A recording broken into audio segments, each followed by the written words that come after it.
গতকাল হঠাৎই ঠিক করলাম চন্দননগর যাব ঠাকুর দেখতে, কিন্তু মেয়ে রাজি হলো না। মেয়ে বলল না, আমি যাব না।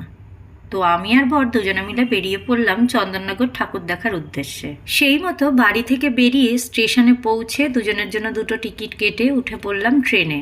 রানাঘাট থেকে নৈহাটি পর্যন্ত ট্রেনে একটুও বসার জায়গা পেলাম না। দুজনে মিলে দাঁড়িয়ে দাঁড়িয়ে পৌঁছে গেলাম নৈহাটি স্টেশনে। তারপর নৈহাটি স্টেশন থেকে আরেকটি ট্রেনে উঠে গেলাম ব্যান্ডেল। ব্যান্ডেল থেকে আবার ট্রেন ধরে গেলাম মানকুন্ডা। অ্যাকচুয়াল আমরা চন্দননগর নামি না, আমরা মানকুন্ডায় নেমে মানকুন্ডার থেকে ঠাকুর দেখতে দেখতে চন্দননগর আসি।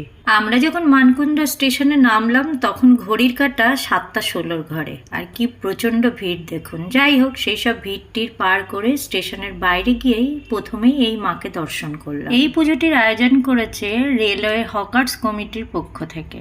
যাই হোক, এই মাকে দর্শন করে এবার আমরা গুটি গুটি পায়ে সামনের দিকে এগোতে লাগলাম। এরপর আমরা যে প্যান্ডেলটির দিকে এগোতে লাগলাম সেই পুজোটির আয়োজন করেছে মানকুন্ড রেলওয়ের তরফ থেকে।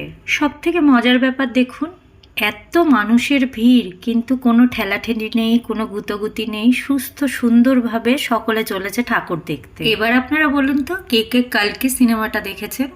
দেখুন তো কিছু চিনতে পারছেন কিনা। এই প্যান্ডেলটা অনেকটা ওই সিনেমার আদলেই করেছে। আর আপনাদের তো আলাদা করে বলতে হবে না, চন্দননগরের লাইটিং নিয়ে তো কোনো কথাই হবে না, জাস্ট অসম। আর আপনাদের বলছি, যারা যারা এখনো চন্দননগরে জগদ্ধাত্রী মাকে দেখতে আসেননি, অবশ্যই একবার আসুন, দেখে যান।